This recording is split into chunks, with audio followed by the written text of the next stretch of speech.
Jadi ibadah puasa membentuk pribadi seorang muslim untuk jauh daripada sifat tamak bin rakus alias rakah. Tamak itu berasal dari kalimat toma dalam bahasa Arab yang sifatnya sudah terukir dari hurufnya. Huruf to tengahnya bolong, huruf mim tengahnya bolong, huruf ain mulutnya mangap perutnya gede. Jadi orang tamak macam itulah. Apapun yang diberikan Allah tidak pernah ada cukupnya dan tidak pernah ada syukurnya. Sehingga Nabi menjelaskan, lau anna libni adam wadiyani min zahabin labtagha lahuma thalisan wala yamla'u jawfa ibna adam illa turab. Andai kata manusia mempunyai dua buah ladang yang seluruhnya emas, tidak usah kepalang tanggung, ladang emas, dua ladang semuanya ladang emas, dia tidak akan puas, dia akan mencari lagi ladang yang ketiga. Wala yamla'u jawfa ibna adam illa turab. Mulut manusia ini memang tidak akan pernah penuh kecuali kalau sudah diisi dengan tanah. Kapan diisi dengan tanah? Kalau sudah menghadap ke arah kiblat di liang lahat, nah itu baru mulut udah nggak ngerawil, diam, tenang, kalem, diisi dengan tanah. Dengan demikian kita lihat bahwa puasa makin kita hayati, makin dekat kita kepada kesederhanaan di dalam kehidupan ini. Assalamualaikum warahmatullahi wabarakatuh. Waalaikumsalam warahmatullahi wabarakatuh. Alhamdulillah, alhamdulillahillazi ja'ala ramadhana syahras siyama lil mu'minin. Wassalatu wassalamu ala asyrafil anbiya'i wal mursalin sayyidina wa maulana Muhammadin wa ala alihi wa ashabihil mujahidin at-tahirin, amma ba'du. Ma'asyiral muslimin rahimakumullah. Bicara keagungan Ramadan yang ditandai tiga hal. Pertama, Ramadan dipilih oleh Allah menjadi bulan tempat di mana pertama kali diturunkan Al-Quranul Karim, kitab suci kita, imam kita, pedoman utama dalam melaksanakan berbagai kegiatan hidup. Pertama, ia berisi akidah yang tujuannya menyelamatkan manusia dari ketergantungan kepada benda, menyelamatkan manusia dari kemusyrikan, baik syirik yang jali maupun syirik yang khafi. Syirik jali itu syirik terang-terangan, nyata-nyata menyembah berhala, nyata-nyata meyakini Tuhan lebih dari satu. Kalau gitu insya Allah kita aman. Tapi ada syirik khafi, syirik yang tersembunyi, menjadikan yang selain Allah sebagai tujuan akhir dari seluruh kegiatan hidup. Itu syirik khafi. Saya sejak pakai cincin ini rezeki lancar. Cincin. Saya sejak pakai gesper ini, jangan anak gadis, nenek-nenek ngelihat saya lemes. Gesper. Ini sejak ada perkutut di rumah ini, bisnis bagus, perkutut. Kalau komputer lebih kita kagumi dari Allah, itulah berhala kita. Kalau pangkat lebih kita utamakan dari Allah, itulah berhala kita. Kalau ilmu lebih kita kagumi daripada Allah, itulah berhala kita. Quran membebaskan manusia dari ketergantungan kepada benda, membersihkan keyakinan, meluruskan tauhid dengan konsep akidah. Lalu sisi yang kedua, syariat untuk mengatur kehidupan sesama manusia. Selama ini kalau mendengar syariat yang terbayang oleh kita kan yang serem-serem, dan memang diopinikan sedemikian rupa. Padahal watak syariat itu pertama al-musawat bainan nas fi takalifil ahkam. Ini watak syariat Islam. Semua manusia sama dalam berhadapan dengan hukum Allah. Semua manusia sama. Bukankah ini yang kita perjuangkan dengan tuntutan keadilan? Supaya di Republik ini jangan ada warga negara kelas 1. Supaya di Republik ini jangan ada yang kebal hukum. Supaya di Republik ini hukum jangan seperti pisau, tajam ke bawah tapi tumpul ke atas. Syariat mengajarkan al-musawat bainan nas fi takalifil ahkam. Semua manusia sama dalam berhadapan dengan hukum Allah. Ketika mengajarkan orang beramal, Rasulullah kepada putri kesayangan beliau sendiri berkata, "I'mali ya Fatimah, i'mali fa inni la ughni anki minallahi syai'a." Fatimah, beramal kau. Fatimah, solat. Fatimah, puasa. Fatimah, haji. Kalau kau tidak beramal, aku ayahmu Rasulullah tidak akan sanggup membelamu di akhirat nanti. Inilah watak syariat. Tidak mentang-mentang anak kesayangan lalu ada jaminan, sudah Fat, kamu nggak sholat nggak apa-apa, nanti di akhirat ada papi. Tidak. Semua manusia sama dalam berhadapan dengan hukum. Andai kata Fatimah putri Muhammad mencuri, tidak usah orang lain, Muhammad sendiri yang akan memotong tangannya. Bukankah keadilan macam ini yang kita harapkan? Cuma sayang, selama ini banyak kita mengenal Islam seperti orang buta kenal gajah. Ada 3 orang buta dilepas ke kebun binatang, disuruh kenal gajah.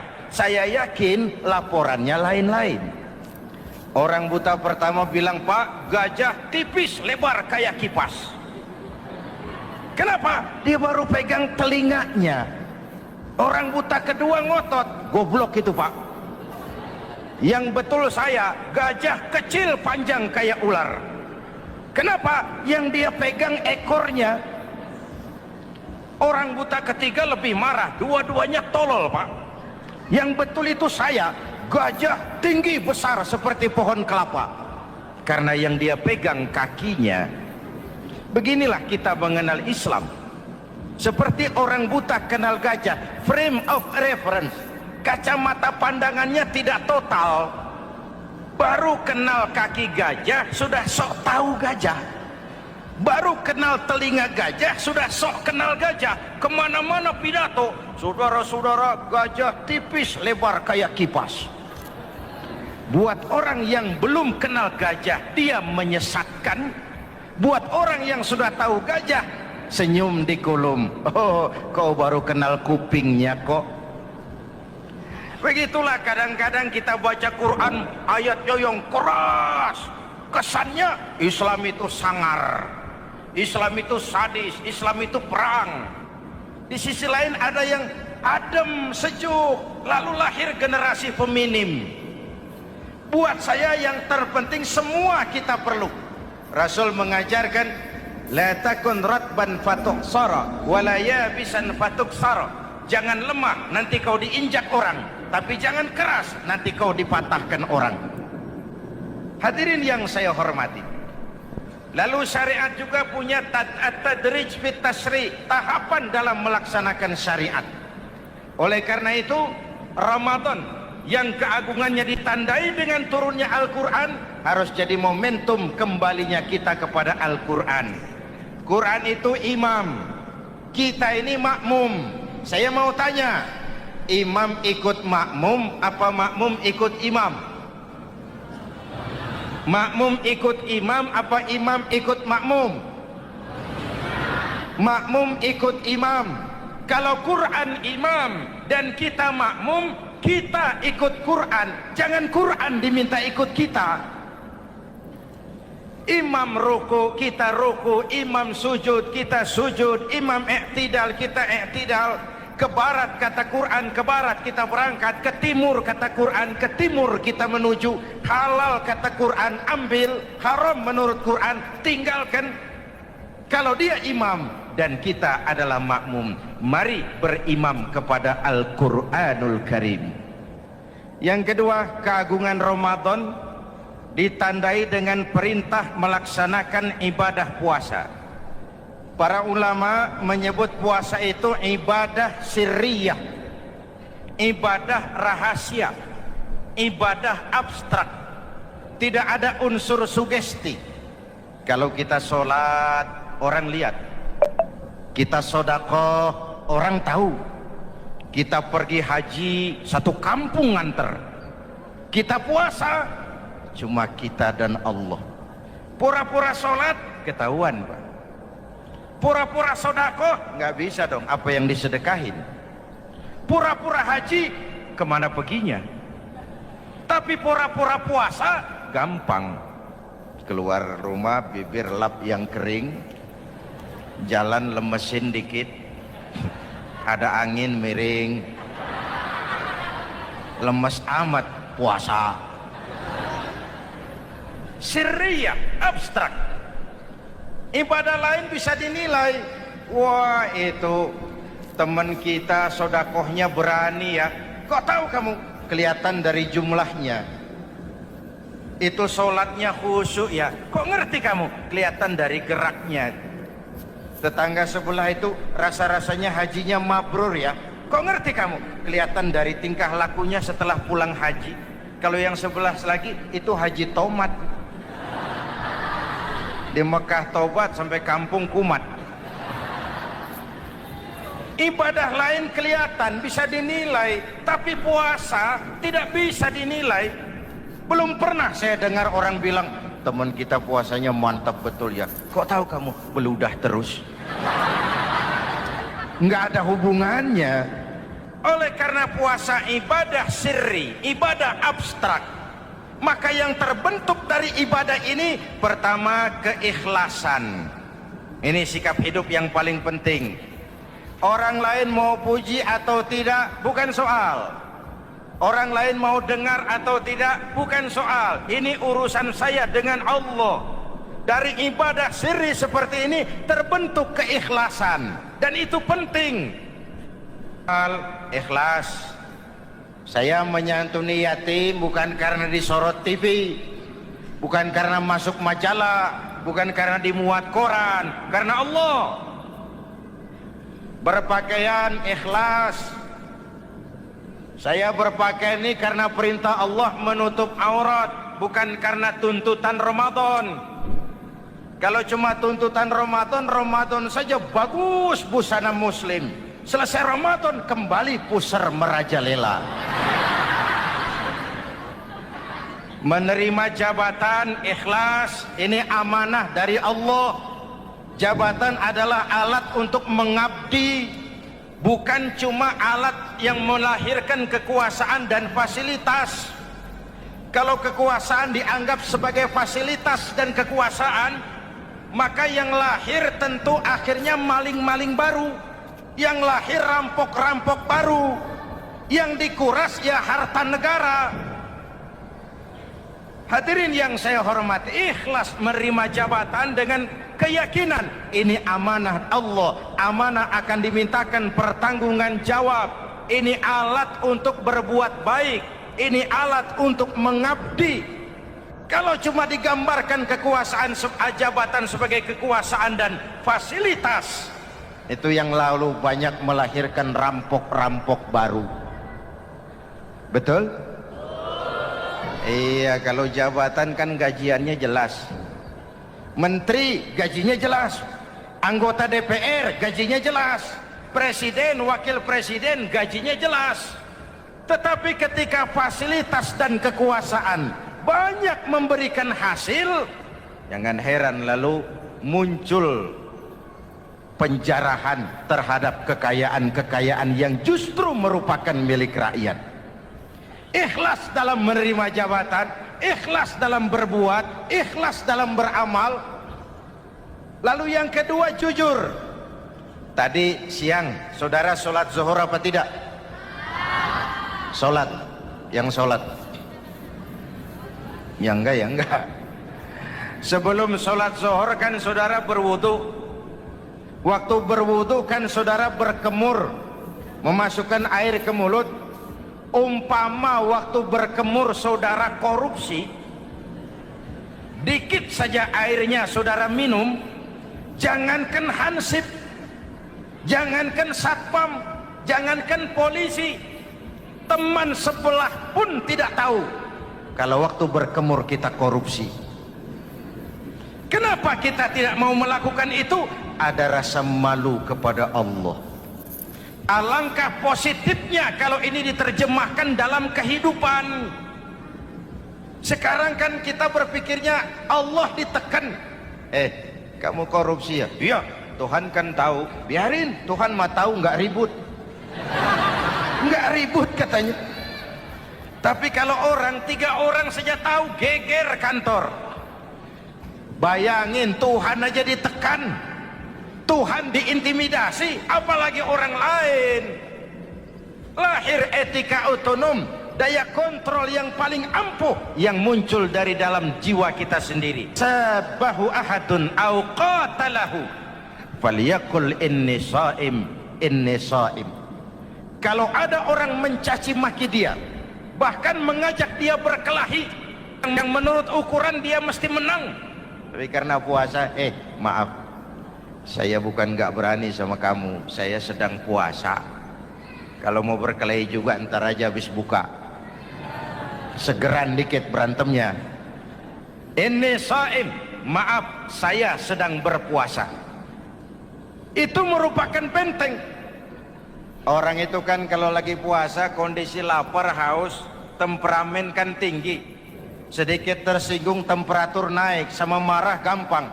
Kalau waktu begitu dia bisa sabar, ketika kenyang sudah nggak ada masalah. Sabar baik dalam taat kepada Allah.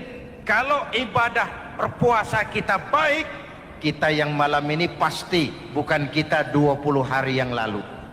Kita yang malam ini, kita yang sudah ditempa oleh penggojologan Ramadan, ditempa oleh kawah candra di mukanya Ramadan, sehingga membias dalam pembentukan pribadi. Setiap ibadah yang dikerjakan dengan benar pasti punya dampak positif dalam meluruskan moral orang yang melaksanakan ibadah itu sendiri. Jangan sampai terjebak kepada rutinitas ritual. Akhirnya seperti yang sering saya ungkapkan, sholat rajin, maksiat tekun, baca Quran mau, fitnah orang hobi, sedekah ya sedekah, tapi nyolongnya lebih gede dari sedekahnya. Sedekahnya cuma untuk ngumpetin korupsinya. Akhirnya jadi lipstik, akhirnya jadi dekorasi. Setiap ibadah yang dikerjakan dengan benar punya dampak positif dalam meluruskan moral dan memperbaiki akhlak orang yang melaksanakan ibadah itu sendiri. Begitulah Ramadan, ada pelaksanaan ibadah puasa. Dan untuk puasa Nabi bersabda, lis-shaimi farhatani, farhatun indal iftar wa farhatun inda liqa'i rabbih. Buat orang yang berpuasa ada 2 kegembiraan yang tidak dimiliki oleh yang tidak melaksanakan puasa.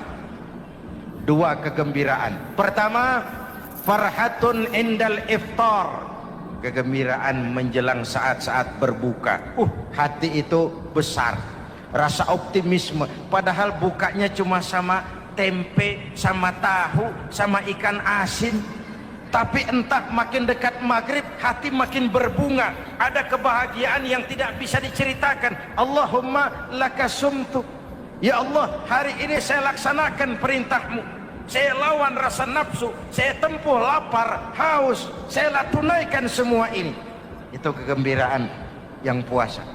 Yang kedua, wa farhatun inda liqa'i rabbih, kegembiraan kedua nanti di akhirat pada saat bertemu dengan Allah Subhanahu wa ta'ala. Masuk surga nikmat, bertemu Allah jauh lebih nikmat. Hadirin yang saya hormati, bahkan di surga ada sebuah pintu yang khusus disiapkan bagi orang-orang yang melaksanakan puasa. Tidak bisa masuk ke pintu itu kecuali orang yang puasa, dan pintu itu disebut pintu Rayyan, Babur Rayyan, pintu Rayyan, yang hanya boleh dimasuki orang-orang yang melaksanakan ibadah puasa. Hadirin, lalu yang berikutnya, ibadah puasa ganjarannya abstrak. Kalau ibadah lain kita bisa lihat itu, sholat berjamaah pahalanya begini, haji kalau mabrur pahalanya begitu, sodakoh pahalanya begini. Puasa Allah cuma bilang as-siyamu li wa ana ajzibi, puasa untukku dan aku yang membalasnya. Berapa besar balasan Allah tidak diberitahu. Artinya apa? Kalau saudara kerja, mandor bilang, Mas, kau kerja sama saya, gajimu sebulan 5 juta. Ketahuan sebulan 5 juta. Kita kan bisa kong-kalingkong, ada mandor rajin, tidak ada mandor kendor. Pokoknya jatah 5 juta. Tapi kalau mandor cuma bilang, Mas, kau kerja sama aku, soal gajimu nanti aku yang atur, berapa besarnya nggak dikasih tahu. Aturan seperti ini harusnya membuat kita kerja lebih hati-hati. Sebab apa? Mungkin gaji kita sama saja 5 juta kalau kerja biasa-biasa, mungkin jauh lebih besar kalau pekerjaan memuaskan, mungkin tidak digaji sama sekali kalau pekerjaan sembarangan. Tidak dijelaskannya gambaran pahala puasa menjadi sugesti untuk melaksanakan ibadah puasa ini dengan sebaik-baiknya. Hadirin yang saya cintai, yang ketiga soal keagungan Ramadan ini. Di dalam bulan Ramadan ada satu malam yang bobotnya khairun min alfi syahrin. Satu malam tapi lebih baik daripada 1000 bulan, yang kita kenal dengan malam Qadar atau Lailatul Qadar. Sementara itu adanya pada sepertiga yang akhir dari bulan Ramadan, terutama di malam-malam ganjil. Di negeri kita lihat terjadi pergeseran nilai. Awal-awal Ramadan, minggu pertama, pasar sepi, masjid ramai, full house, meledak. Betul? Padahal Rasul memberikan contoh, kalau sudah masuk sepertiga yang akhir Ramadan, beliau sing-singkan lengan baju, hamparkan sajadah, lebih banyak di masjid daripada di rumah. Itu baginda Rasul. Sing-singkan lengan baju, hamparkan sajadah, lebih banyak di masjid daripada di rumah. Hadirin yang saya hormati, di situ makna meraih kemenangan. Karena itu lebaran lain dengan Idul Fitri. Lebaran siapa saja boleh ikutan, tapi Idul Fitri milik orang yang melaksanakan ibadah Ramadan dengan baik. Nah, saya kembali kepada Lailatul Qadar. Semua kita, kecil atau besar, sengaja atau tidak, khilaf atau terpaksa, pasti punya yang namanya dosa.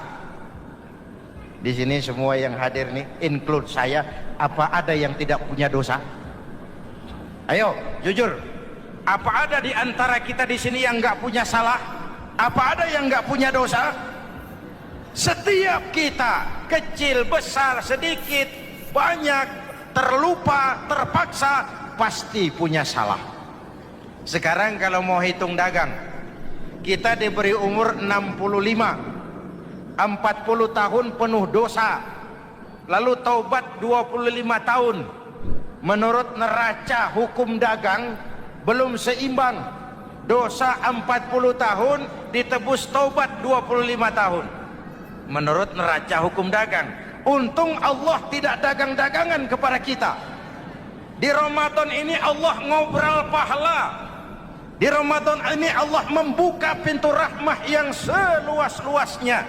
Sampai-sampai ada hadis qudsi, "Lau amiltumul khataya hatta mala'atis sama thumma nadimtum fataballahu alaikum. Kalaupun kamu berbuat dosa, penuh langit dengan dosamu, kemudian kamu menyesal dan bertaubat, Allah pasti akan menerima taubatmu. Hadirin yang saya hormati, inilah momentum Ramadan, saat dimana kita melakukan pemutihan diri. Masih ingat cerita dalam kitab Durratun Nasihin? Saya ulang lagi cerita ini untuk sugesti. Ada buajingan tengik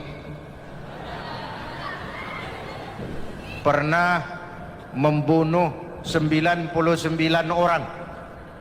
Satu saat hidayah datang kepadanya, terniat ingin bertaubat. Dicarinya seorang ustadz, ketemu ustadz kepala ngajar. Ustadz, ya, apa? Saya mau taubat, diterima apa tidak taubat saya? Emangnya dosa kamu apa? Saya pernah membunuh 99 orang, Ustadz. Ustadznya melotot. Wih, banyak amat. Enggak segampang itu nyawa hak prerogatif Allah. Cuma Allah yang berhak ngambil. Membunuh tanpa alasan yang benar, dosa besar. Dosamu kelewat banyak, Mas. Enggak bisa. Dia vonis lebih dulu kayak surga milik bapak moyangnya. Ini preman kita pikir, ini ustadz saya niat baik-baik kok ngomongnya nggak enak. Nah, daripada 99 tanggung, saya lempengin aja nih urusan. Dibabat lagi ustadz, tamat, selesai, pas, cepet. Niat taubatnya masih terus. Dia mengembara sampai ketemu seorang ustadz yang bijak. Waalaikumsalam Ustadz. Salam. Ada apa? Ustadz, saya mau taubat, diterima apa enggak sih? Oh, sebelum mentari terbit dari sebelah barat, sebelum napasmu sampai di tenggorokan, Allah akan menerima taubatmu. Boleh jadi dosamu besar, tapi ampunan Allah lebih besar dari dosamu. Begitu Ustaz. Iya. Cuman ngomong-ngomong dosamu apa sih? Ustaz, saya sih tadinya cuma bunuh 99 orang. Terus ada Ustaz ngomongnya nggak enak, jadi saya cukupin 100. Oh, taubatmu diterima asal benar-benar. Cuma begini saja, kampungmu kampung brengsek tuh, lingkunganmu nggak sehat. Kalau kau pulang ke sana lagi, niat taubatmu bisa lentur dan luntur. Kamu pindah saja, hijrah ke kampung lain yang lebih baik. Baik Ustaz, terima kasih. Wah, ngepak koper, pindah. Belum sampai ke kampung yang dituju, ajal datang merenggut nyawa. Ketika ruh keluar dari jasad, ini malaikat rahmah dengan malaikat azab rebutan. Kata malaikat rahmah, ini jatah saya. Orang ini sudah taubat, tempatnya di surga. Kata malaikat azab, nanti dulu. Taubat sih taubat, 100 bagaimana urusannya? Bertengkar. Akhirnya Allah mengutus malaikat Jibril, kau adili. Kata Jibril, ukur sajalah mana yang lebih dekat, kampung yang dituju atau kampung yang ditinggalkan. Ketika diukur, kampung yang dituju lebih dekat dari kampung yang ditinggalkan. Kata Jibril, dia jatah malaikat rahmah, taubatnya diterima Allah. Nah, kalau mendengar riwayat seperti ini, jangan diartikan bahwa untuk taubat mesti membunuh 100 orang. Ini harus diartikan bagaimanapun besar dosa dan kesalahan yang kita lakukan, jangan putus asa dari rahmat Allah. Sebaliknya, bagaimanapun banyak kebaikan yang kita kerjakan, jangan puas hati dan sombong diri. Kita belum tahu akhir perjalanan hidup ini. Kita hanya berbuat dan berbuat. Kepastian itu haknya Allah. Ada yang masuk neraka karena menyiksa kucing. Ada yang masuk surga walaupun sudah membunuh 100 orang. Bahkan kalau nanti saudara di surga ketemu orang-orang soleh, saudara nggak usah kaget, itu memang tempatnya di surga. Saudara akan kaget nanti kalau di surga ketemu pelacur. Pelacur masuk surga. Penasaran, saudara samperin, Mbak Yu. Iya Mas, sampean ada di sini, apa Allah nggak salah wesel ini? Iya Mas, saya ini ada di surga sini. Padahal waktu di dunia dulu saya ini siapa Mas tahu kan? Mas juga langganan kan waktu itu.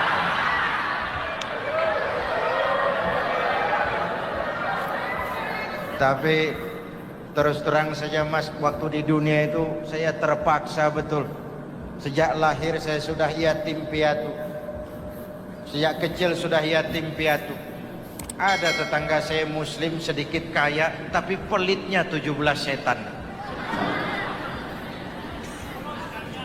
Akhirnya demi tuntutan perut saya merantau ke kota besar. Ada yang nolong, katanya kerjanya ringan, uangnya lumayan. Apa? Yaitu demi sesuap nasi saya lakoni. Satu malam saya lagi berangkat dagang, lewat Masjid Baitul Ihsan, ada ceramah. Saya dengar dari jauh, ustadznya pidato, katanya Allah berpesan, "Lau amiltumul khataya hatta mala'atis sama, thumma nadimtum, fataballahu alaikum." Kalaupun kamu berbuat dosa, penuh langit dengan dosamu, lalu kau menyesal dan bertaubat, Allah pasti akan menerima taubatmu. Mendengar hadis itu Mas, berlinang air mata saya. Terbayang dosa-dosa yang pernah saya lakukan. Terbayang orang-orang yang pernah menanamkan modal asing.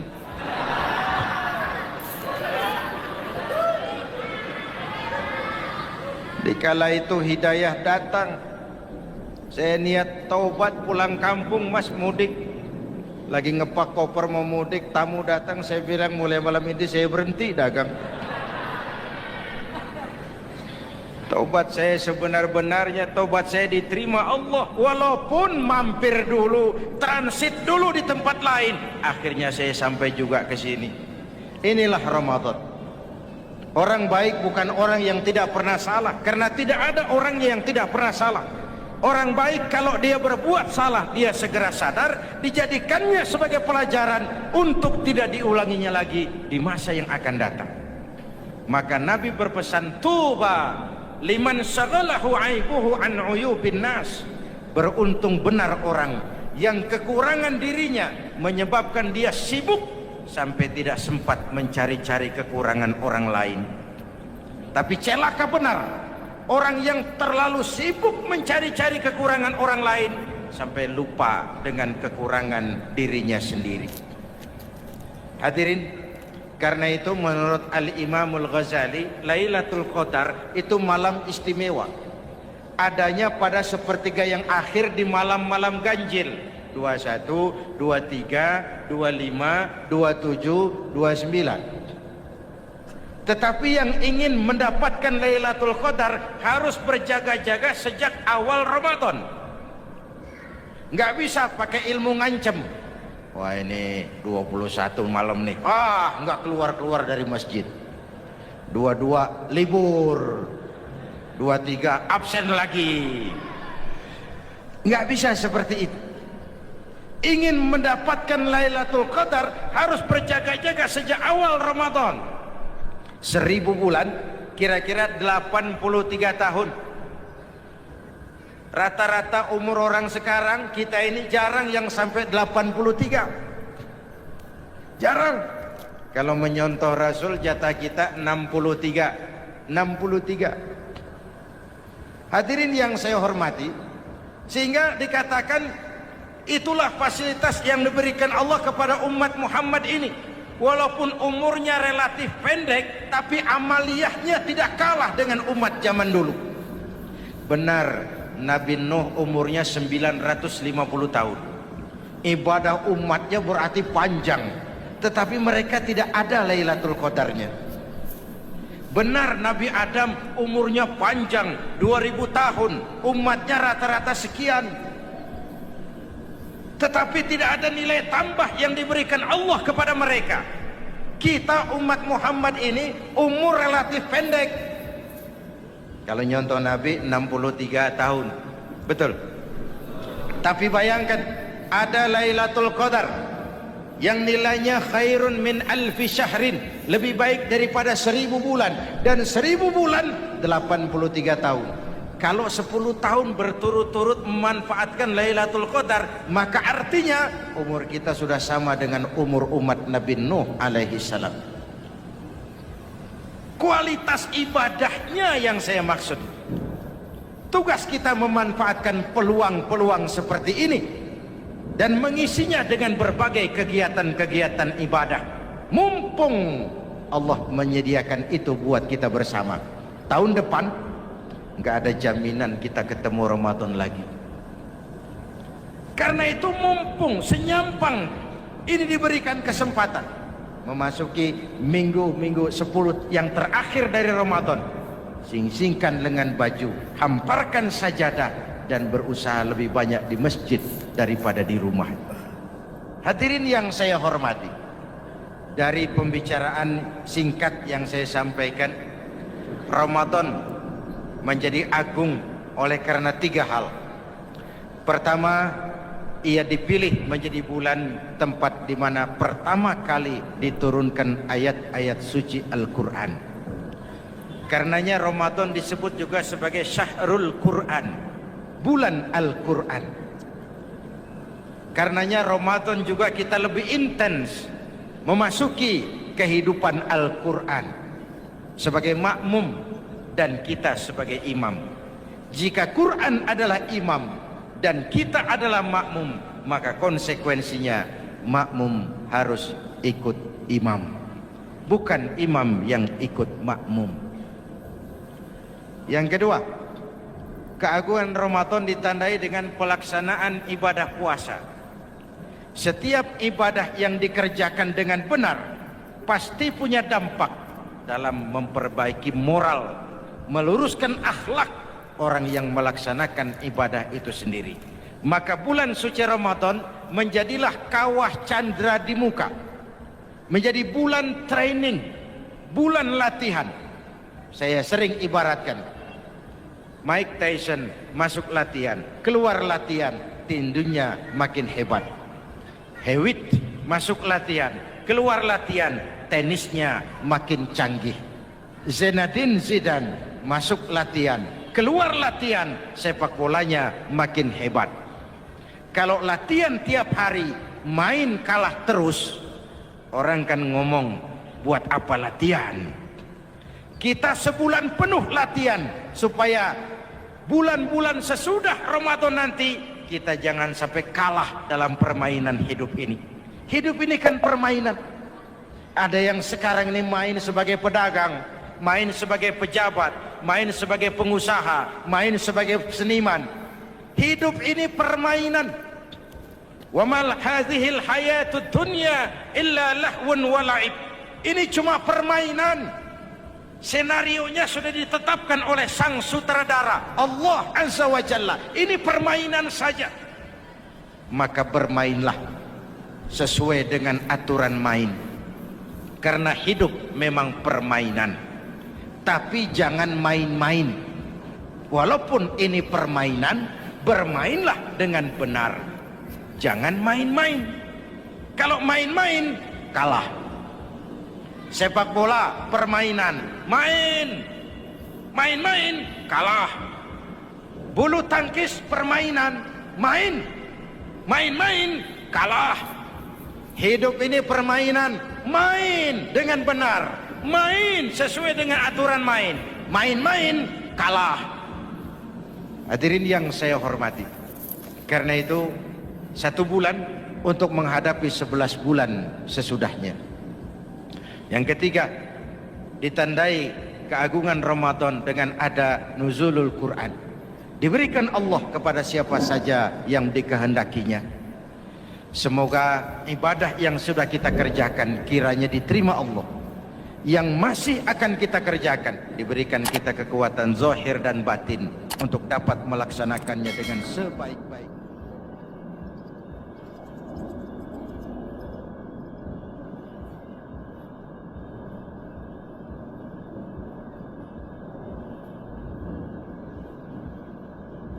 Pertama, Ramadan dipilih oleh Allah menjadi bulan tempat di mana pertama kali diturunkan Al-Quranul Karim, kitab suci kita, imam kita, pedoman utama dalam melaksanakan berbagai kegiatan hidup. Pertama, ia berisi akidah yang tujuannya menyelamatkan manusia dari ketergantungan kepada benda, menyelamatkan manusia dari kemusyrikan, baik syirik yang jali maupun syirik yang khafi. Syirik jali itu syirik terang-terangan, nyata-nyata menyembah berhala, nyata-nyata meyakini Tuhan lebih dari satu. Kalau gitu insya Allah kita aman. Tapi ada syirik khafi, syirik yang tersembunyi, menjadikan yang selain Allah sebagai tujuan akhir dari seluruh kegiatan hidup. Itu syirik khafi. Saya sejak pakai cincin ini rezeki lancar. Cincin. Saya sejak pakai gesper ini, jangan anak gadis, nenek-nenek ngelihat saya lemes. Gesper. Ini sejak ada perkutut di rumah ini bisnis bagus, perkutut. Kalau komputer lebih kita kagumi dari Allah, itulah berhala kita. Kalau pangkat lebih kita utamakan dari Allah, itulah berhala kita. Kalau ilmu lebih kita kagumi daripada Allah, itulah berhala kita. Quran membebaskan manusia dari ketergantungan kepada benda, membersihkan keyakinan, meluruskan tauhid dengan konsep akidah. Lalu sisi yang kedua, syariat untuk mengatur kehidupan sesama manusia. Selama ini kalau mendengar syariat yang terbayang oleh kita kan yang serem-serem, dan memang diopinikan sedemikian rupa. Padahal watak syariat itu pertama, al-musawat bainan nas fi takalifil ahkam. Ini watak syariat Islam. Semua manusia sama dalam berhadapan dengan hukum Allah. Semua manusia sama. Bukankah ini yang kita perjuangkan dengan tuntutan keadilan? Supaya di Republik ini jangan ada warga negara kelas 1. Supaya di Republik ini jangan ada yang kebal hukum. Supaya di Republik ini hukum jangan seperti pisau, tajam ke bawah tapi tumpul ke atas.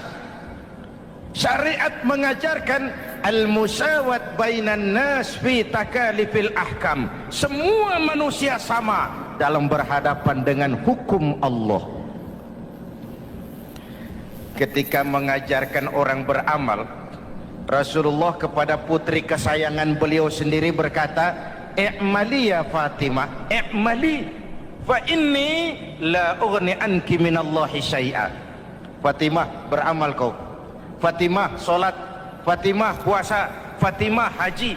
Kalau kau tidak beramal, aku ayahmu Rasulullah tidak akan sanggup membelamu di akhirat nanti. Inilah watak syariat. Tidak mentang-mentang anak kesayangan lalu ada jaminan, sudah Fat, kamu nggak sholat nggak apa-apa, nanti di akhirat ada papi. Tidak. Semua manusia sama dalam berhadapan dengan hukum. Andai kata Fatimah putri Muhammad mencuri, tidak usah orang lain, Muhammad sendiri yang akan memotong tangannya. Bukankah keadilan macam ini yang kita harapkan? Cuma sayang selama ini banyak kita mengenal Islam seperti orang buta kenal gajah. Ada 3 orang buta dilepas ke kebun binatang, disuruh kenal gajah. Saya yakin laporannya lain-lain. Orang buta pertama bilang, "Pak, gajah tipis lebar kayak kipas." Kenapa? Dia baru pegang telinganya. Orang buta kedua ngotot, "Goblok itu, Pak. Yang betul saya, gajah kecil panjang kayak ular." Kenapa? Yang dia pegang ekornya. Orang buta ketiga lebih marah, dua-duanya tolol, Pak.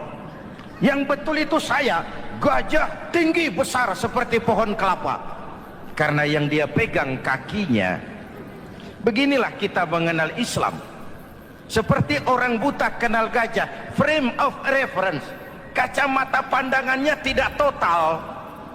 Baru kenal kaki gajah sudah sok tahu gajah. Baru kenal telinga gajah sudah sok kenal gajah. Kemana-mana pidato, "Saudara-saudara, gajah tipis lebar kayak kipas." Buat orang yang belum kenal gajah, dia menyesatkan.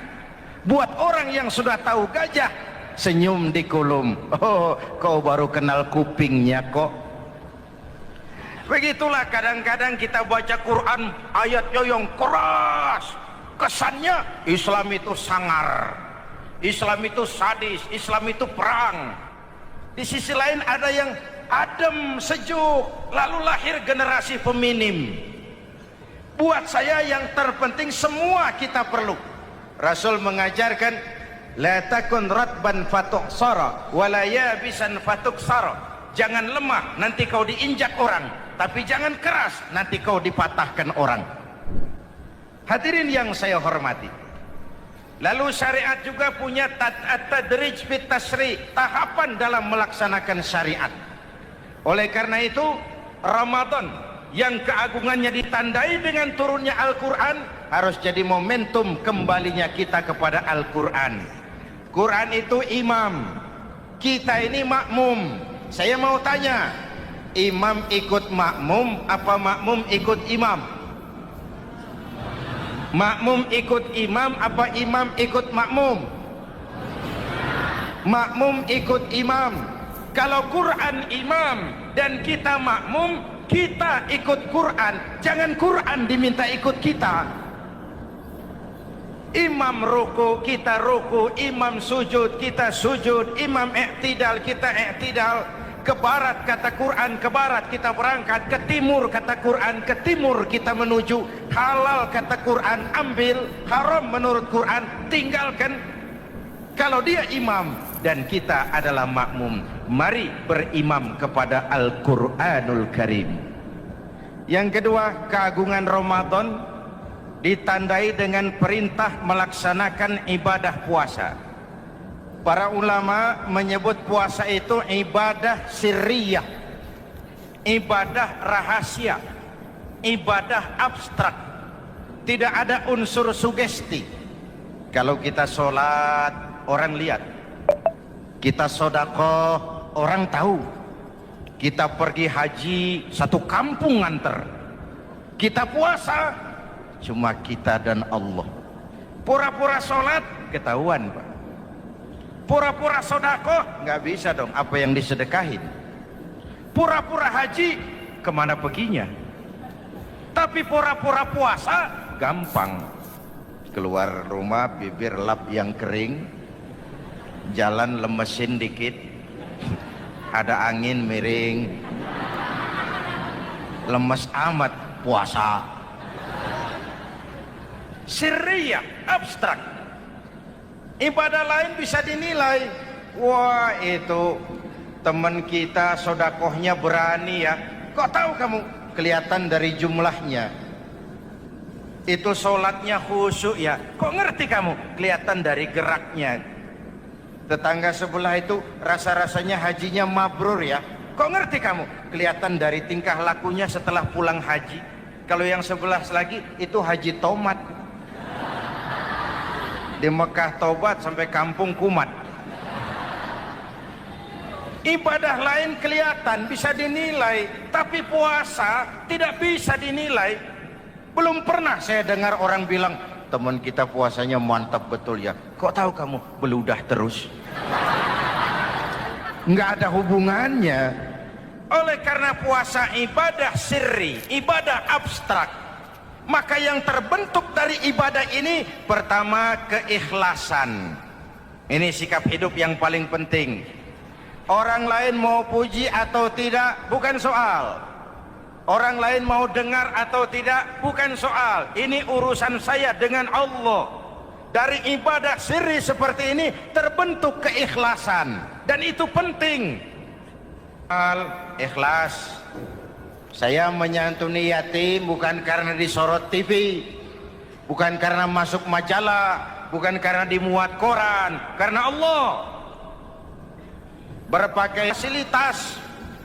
Kalau kekuasaan dianggap sebagai fasilitas dan kekuasaan, maka yang lahir tentu akhirnya maling-maling baru, yang lahir rampok-rampok baru, yang dikuras ya harta negara. Hadirin yang saya hormati, ikhlas menerima jabatan dengan keyakinan ini amanah Allah, amanah akan dimintakan pertanggungan jawab. Ini alat untuk berbuat baik, ini alat untuk mengabdi. Kalau cuma digambarkan kekuasaan jabatan sebagai kekuasaan dan fasilitas, itu yang lalu banyak melahirkan rampok-rampok baru. Betul? Iya, kalau jabatan kan gajiannya jelas. Menteri gajinya jelas, anggota DPR gajinya jelas, presiden, wakil presiden gajinya jelas. Tetapi ketika fasilitas dan kekuasaan banyak memberikan hasil, jangan heran lalu muncul penjarahan terhadap kekayaan-kekayaan yang justru merupakan milik rakyat. Ikhlas dalam menerima jabatan, ikhlas dalam berbuat, ikhlas dalam beramal. Lalu yang kedua, jujur. Tadi siang saudara sholat zuhur apa tidak? Sholat. Yang sholat? Ya enggak. Sebelum sholat zuhur kan saudara berwudu. Waktu berwudu kan saudara berkemur, memasukkan air ke mulut. Umpama waktu berkemur saudara korupsi, dikit saja airnya saudara minum, jangankan hansip, jangankan satpam, jangankan polisi, teman sebelah pun tidak tahu kalau waktu berkemur kita korupsi. Kenapa kita tidak mau melakukan itu? Ada rasa malu kepada Allah. Alangkah positifnya kalau ini diterjemahkan dalam kehidupan. Sekarang kan kita berpikirnya Allah ditekan. Kamu korupsi ya? Iya, Tuhan kan tahu. Biarin, Tuhan mah tahu, nggak ribut. Nggak ribut katanya. Tapi kalau 3 orang saja tahu, geger kantor. Bayangin, Tuhan aja ditekan, Tuhan diintimidasi, apalagi orang lain. Lahir etika otonom, daya kontrol yang paling ampuh yang muncul dari dalam jiwa kita sendiri. Sabahu ahadun au qatalahu falyaqul inni shaim, inni shaim. Kalau ada orang mencaci maki dia, bahkan mengajak dia berkelahi yang menurut ukuran dia mesti menang, tapi karena puasa, maaf, saya bukan nggak berani sama kamu, saya sedang puasa. Kalau mau berkelahi juga ntar aja habis buka, segeran dikit berantemnya. Ini shaim, maaf saya sedang berpuasa. Itu merupakan benteng. Orang itu kan kalau lagi puasa kondisi lapar, haus, temperamen kan tinggi. Sedikit tersinggung temperatur naik, sama marah gampang. Kalau waktu begitu dia bisa sabar, ketika kenyang sudah nggak ada masalah. Sabar baik dalam taat kepada Allah. Kalau ibadah berpuasa kita baik, kita yang malam ini pasti bukan kita 20 hari yang lalu. Kita yang malam ini, kita yang sudah ditempa oleh penggojologan Ramadan. ditempa oleh kawah candra di mukanya Ramadan, sehingga membias dalam pembentukan pribadi. Setiap ibadah yang dikerjakan dengan benar pasti punya dampak positif dalam meluruskan moral orang yang melaksanakan ibadah itu sendiri. Jangan sampai terjebak kepada rutinitas ritual. Akhirnya seperti yang sering saya ungkapkan, sholat rajin, maksiat tekun. Baca Quran mau, fitnah orang hobi.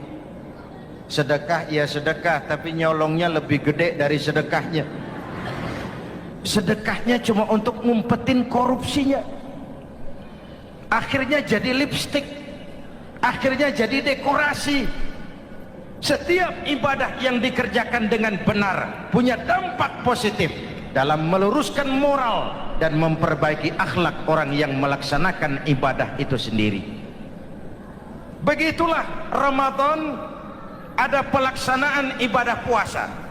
Dan untuk puasa Nabi bersabda, lis-shaimi farhatani, farhatun indal iftar wa farhatun inda liqa'i rabbih. Buat orang yang berpuasa ada dua kegembiraan yang tidak dimiliki oleh yang tidak melaksanakan puasa. Dua kegembiraan. Pertama, farhatun indal iftar, kegembiraan menjelang saat-saat berbuka. Hati itu besar, rasa optimisme, padahal bukanya cuma sama tempe, sama tahu, sama ikan asin. Tapi entah makin dekat maghrib hati makin berbunga, ada kebahagiaan yang tidak bisa diceritakan. Allahumma lakasumtu, ya Allah hari ini saya laksanakan perintahmu, saya lawan rasa nafsu, saya tempuh lapar, haus, saya tunaikan semua ini. Itu kegembiraan yang puasa. Yang kedua, wa farhatun inda liqa'i rabbih, kegembiraan kedua nanti di akhirat pada saat bertemu dengan Allah Subhanahu wa ta'ala. Masuk surga nikmat, bertemu Allah jauh lebih nikmat. Hadirin yang saya hormati, bahkan di surga ada sebuah pintu yang khusus disiapkan bagi orang-orang yang melaksanakan puasa. Tidak bisa masuk ke pintu itu kecuali orang yang puasa. Dan pintu itu disebut pintu Rayyan, Babur Rayyan, pintu Rayyan, yang hanya boleh dimasuki orang-orang yang melaksanakan ibadah puasa. Hadirin, lalu yang berikutnya, ibadah puasa ganjarannya abstrak. Kalau ibadah lain kita bisa lihat itu, sholat berjamaah pahalanya begini, haji kalau mabrur pahalanya begitu, sodakoh pahalanya begini. Puasa Allah cuma bilang as-siyamu li wa ana ajzibi, puasa untukku dan aku yang membalasnya. Berapa besar balasan Allah tidak diberitahu. Artinya apa? Kalau saudara kerja, mandor bilang, mas kau kerja sama saya, gajimu sebulan 5 juta. Ketahuan sebulan 5 juta. Kita kan bisa kong-kalingkong, ada mandor rajin, tidak ada mandor kendor. Pokoknya jatah 5 juta. Tapi kalau mandor cuma bilang, mas kau kerja sama aku, soal gajimu nanti aku yang atur, berapa besarnya nggak dikasih tahu. Aturan seperti ini harusnya membuat kita kerja lebih hati-hati. Sebab apa? Mungkin gaji kita sama saja 5 juta kalau kerja biasa-biasa, mungkin jauh lebih besar kalau pekerjaan memuaskan, mungkin tidak digaji sama sekali kalau pekerjaan sembarangan. Tidak dijelaskannya gambaran pahala puasa menjadi sugesti untuk melaksanakan ibadah puasa ini dengan sebaik-baiknya. Hadirin yang saya cintai, yang ketiga soal keagungan Ramadan ini. Di dalam bulan Ramadan ada satu malam yang bobotnya khairun min alfi syahrin. Satu malam tapi lebih baik daripada 1000 bulan, yang kita kenal dengan malam Qadar atau Lailatul Qadar. Sementara itu adanya pada sepertiga yang akhir dari bulan Ramadan, terutama di malam-malam ganjil. Di negeri kita lihat terjadi pergeseran nilai. Awal-awal Ramadan minggu pertama pasar sepi, masjid ramai, full house, meledak. Betul? Padahal Rasul memberikan contoh, kalau sudah masuk sepertiga yang akhir Ramadan, beliau sing-singkan lengan baju, hamparkan sajadah, lebih banyak di masjid daripada di rumah. Itu baginda Rasul. Sing-singkan lengan baju, hamparkan sajadah, lebih banyak di masjid daripada di rumah. Hadirin yang saya hormati, di situ makna meraih kemenangan. Dari jumlah 12 bulan yang ada dalam agama kita, yang dihitung sejak Muharram sampai dengan bulan Zulqa'dah, maka Ramadan mendapat gelar Sayyidus Syuhur. Sayyidus Syuhur artinya raja, penghulu atau tuan dari seluruh bulan. Apa sebabnya maka Ramadan ini dinamakan Sayyidus Syuhur? Sebab yang pertama, Ramadan dipilih oleh Allah menjadi bulan tempat di mana pertama kali diturunkan ayat-ayat suci Al-Quranul Karim. Allah tidak memilih Rabiul Awal, tidak Rajab menjadi bulan di mana diturunkan ayat-ayat suci Al-Quranul Karim, seperti yang dijelaskan dalam surah Al-Baqarah ayat 185. A'udzu billahi minasyaitonir rajim. Syahrul Ramadan allazi unzila fihi al-Qur'an hudan lin-nasi wa bayyinatin minal syuhur. Karena di dalamnya ada satu malam yang bobotnya khairun min alfi syahr. Satu malam tetapi lebih baik daripada 1000. Itu dinamakan dengan Lailatul Qadar. 1000 bulan kira-kira 83 tahun.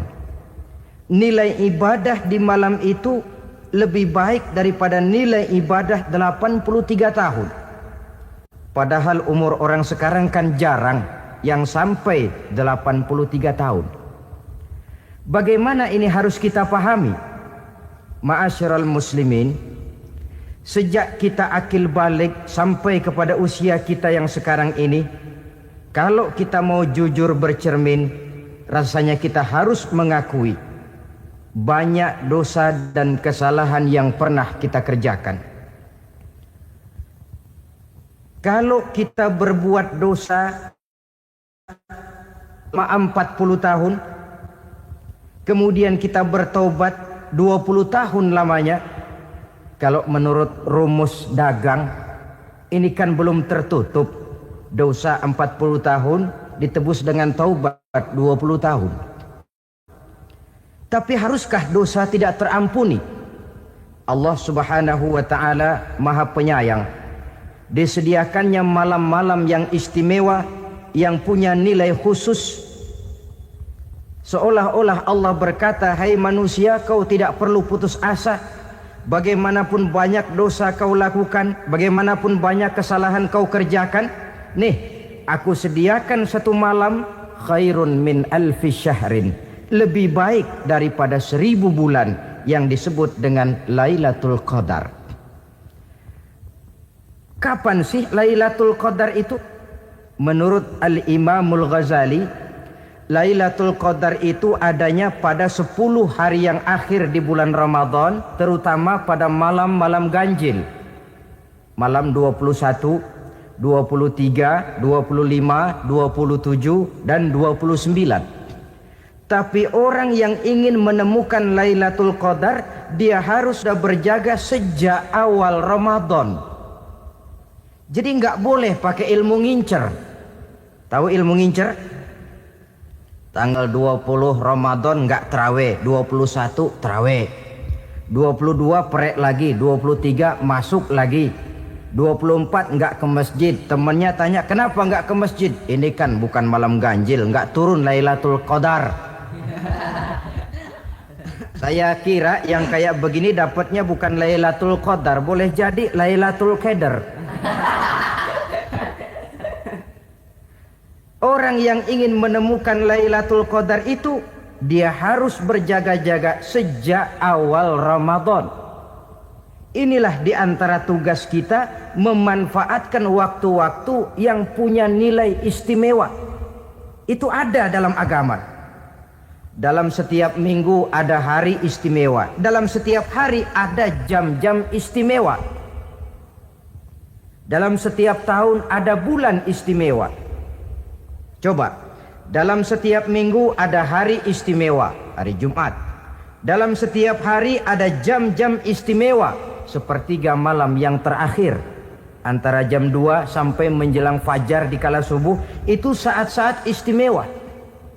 Di samping saat istimewa, Allah pun menyediakan tempat-tempat yang istimewa. Solat di Masjidil Haram, pahalanya 100.000 kali ketimbang solat di masjid-masjid lain. Begitu di Masjid Nabawi misalnya, ini tempat yang istimewa.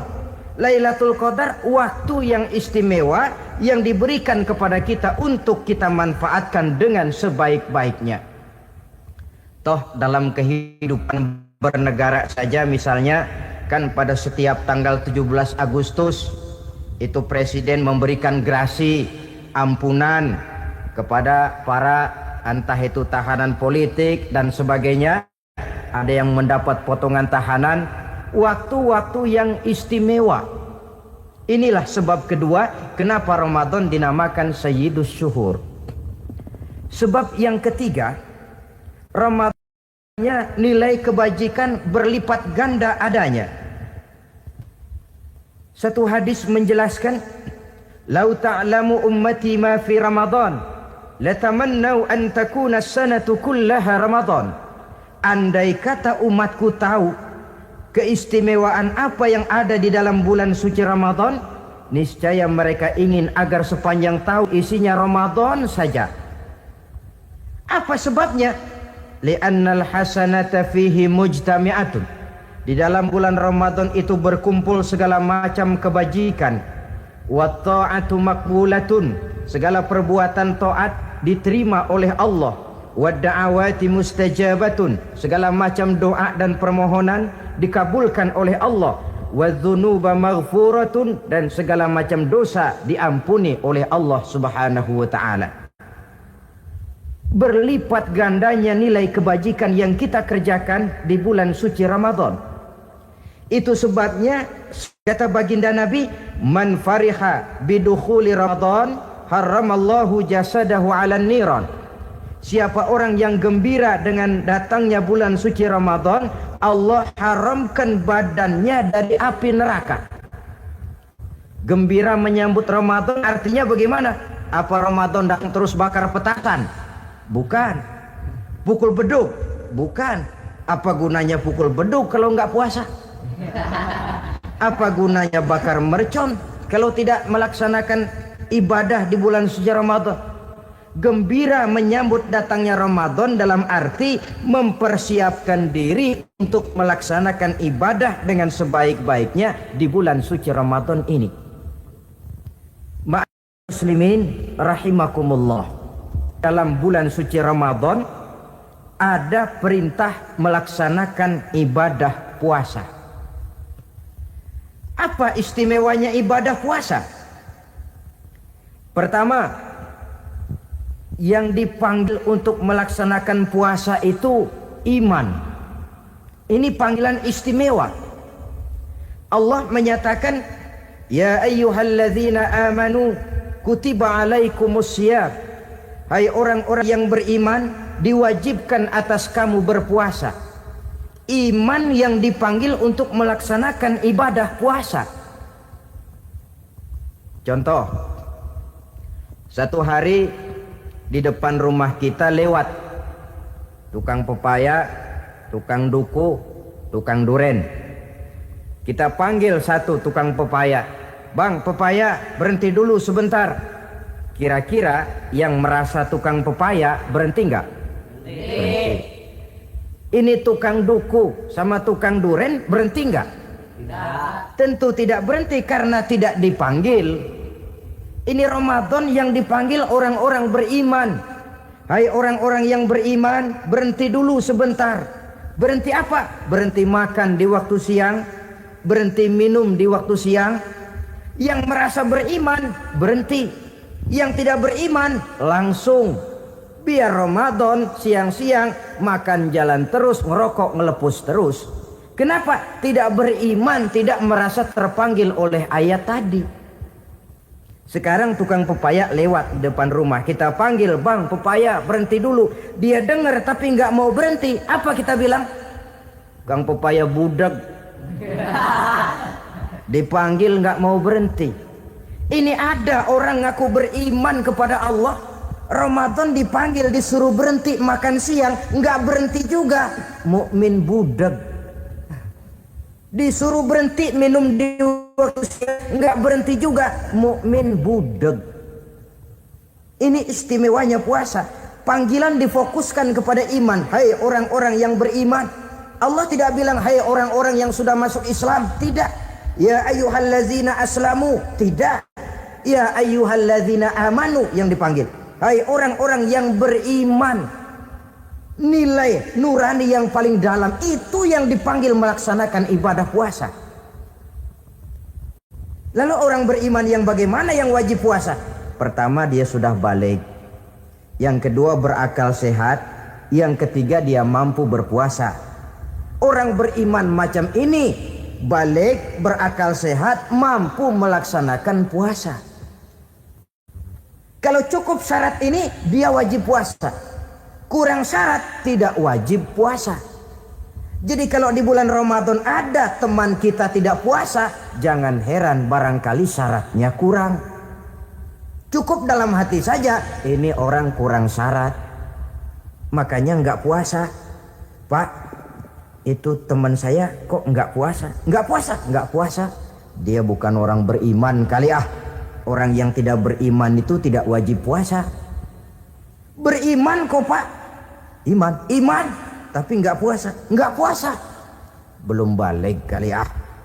Belum balik, cuma badan doang gede. Bongsor kali itu. Belum balik. Sudah kok Pak, sudah balik, sudah. Tapi nggak puasa, enggak. Gila kali dia ah. Akal itu tidak wajib puasa. Waras Pak, dia tidak gila, tidak. Barangkali dia tidak mampu melaksanakan puasa karena terkena uzur syar'i. Ini keistimewaan puasa yang pertama yang dipanggil melaksanakannya iman. Keistimewaan yang kedua, oleh karena yang dipanggil iman, maka puasa dinamakan ibadah sirriyah, ibadah rahasia. Kalau kita sembahyang, orang lihat kan?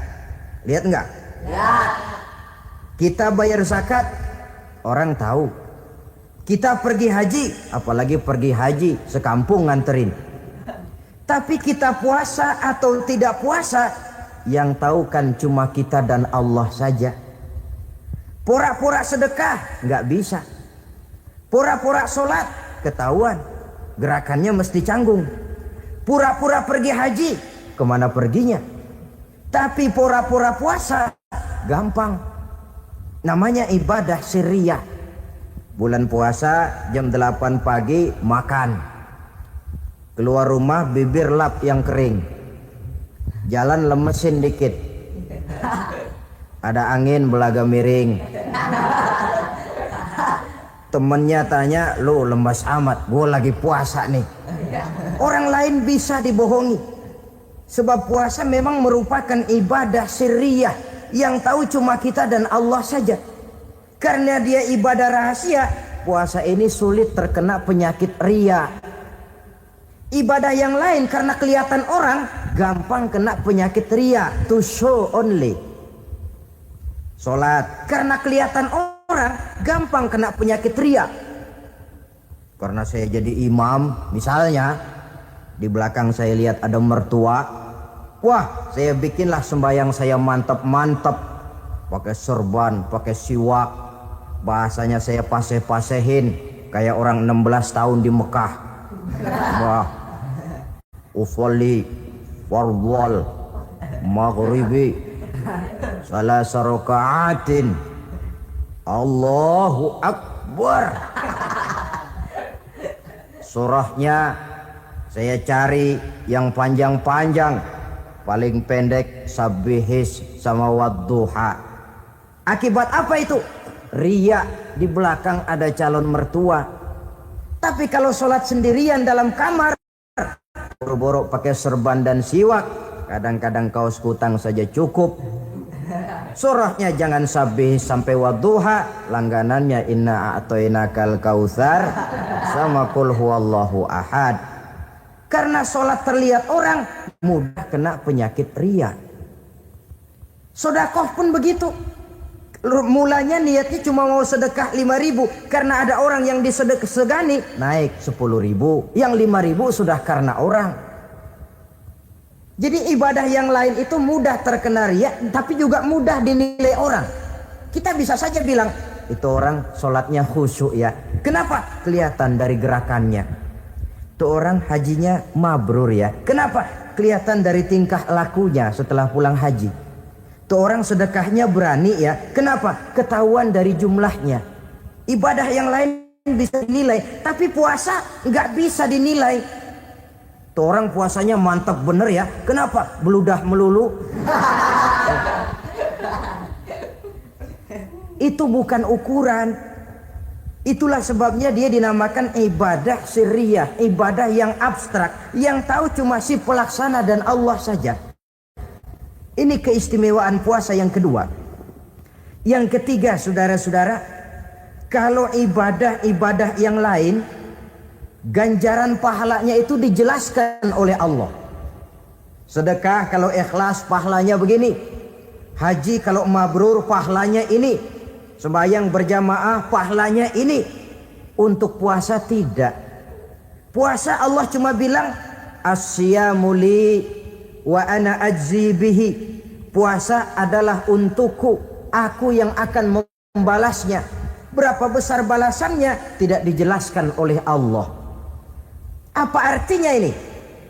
Kalau saudara kerja, mandor bilang, sampean kerja sama saya, gaji satu hari 5.000. Ketahuan kan, sehari 5.000. Kita bisa kong kalingkong, ada mandor rajin, nggak ada mandor kendor.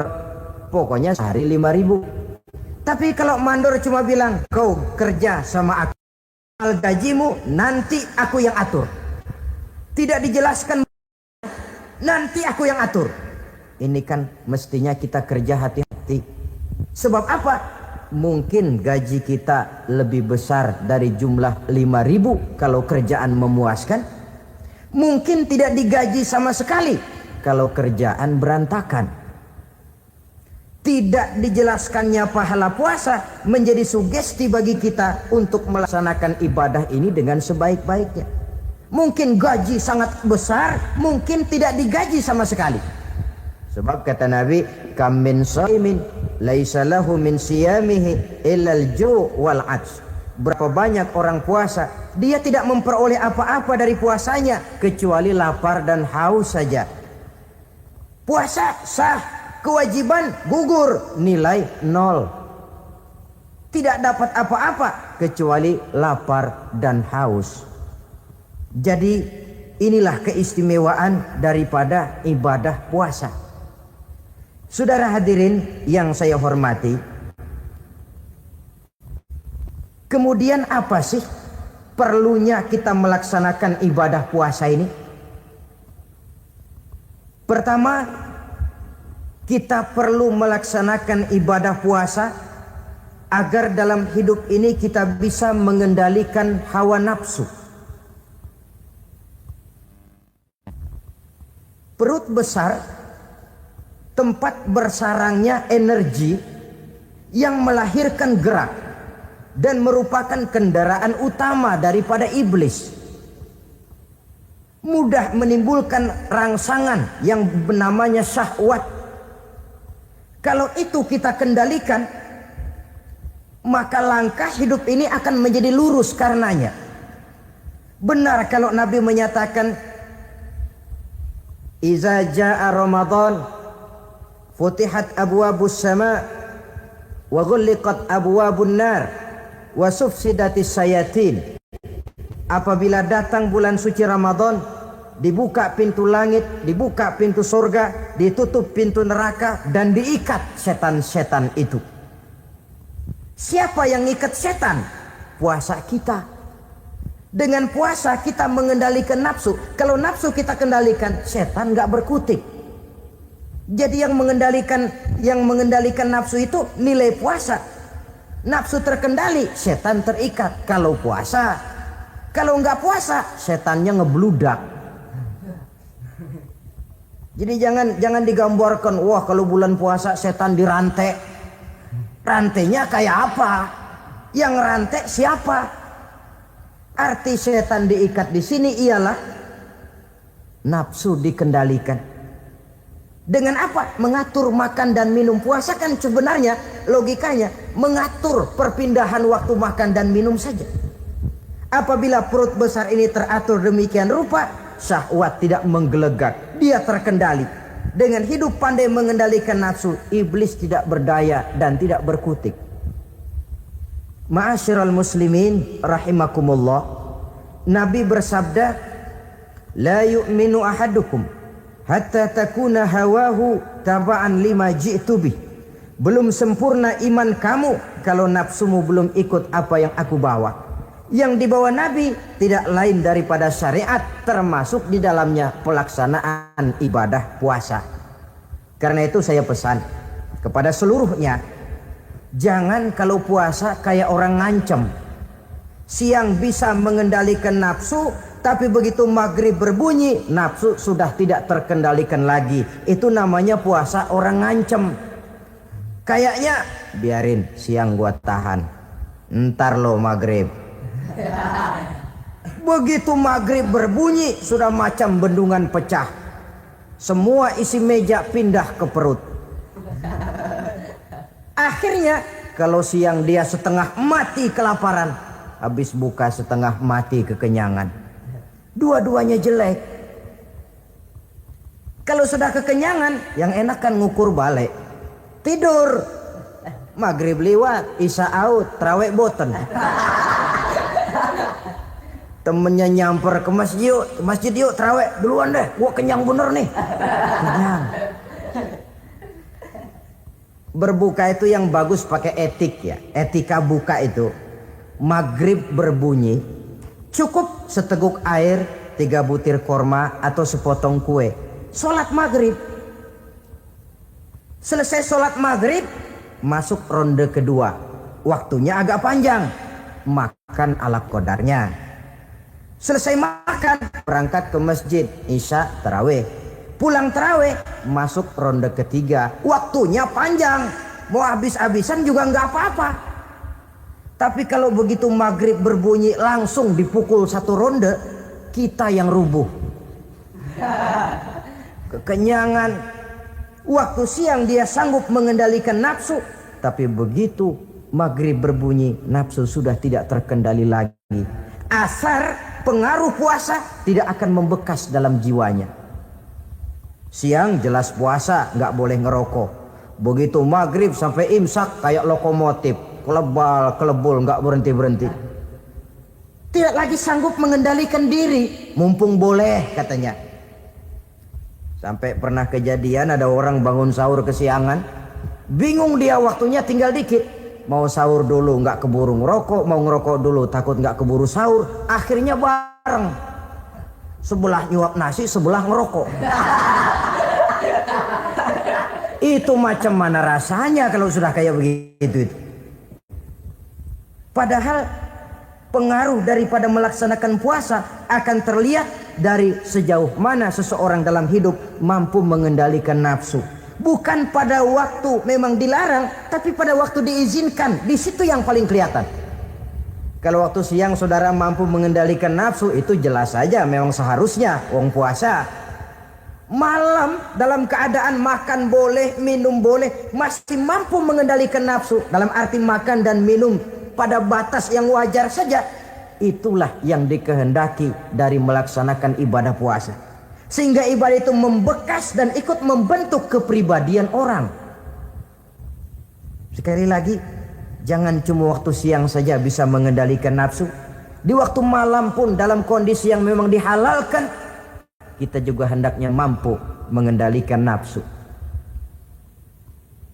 Jadi inilah perlunya puasa yang pertama, supaya kita bisa mengendalikan nafsu. Yang kedua, puasa itu melatih kita hidup sederhana. Orang sufi mengajarkan, orang yang paling kaya ini sebenarnya orang yang hidupnya paling cukup. Sedangkan orang miskin adalah orang yang kebutuhannya kelewat banyak. Maka yang paling kaya, bahkan yang maha kaya, itu sebenarnya cuma Allah. Sebab apa? Dia nggak perlu apa-apa. Makin banyak keperluan kita, makin miskin kita. Coba orang puasa lihat. Kalau sudah jam 2, jam 3, itulah barangkali memang termasuk godaannya dalam melaksanakan ibadah puasa. Kalau jam 1 siang, jam 2 siang, jangankan makanan enak, nangka busuk kita lihat legit. Barangkali cobaan di dalam melaksanakan ibadah puasa. Tapi kalau sudah maghrib berbunyi, berbuka kita kena seteguk air, sepotong roti, 3 butir korma, kenyang rasanya. Kemana keinginan yang tadi begitu menggebu-gebu? Oh, bisikan nafsu rupanya itu. Makin dalam kita merenung, makin sampai kita kepada bentuk kesederhanaan di dalam hidup ini.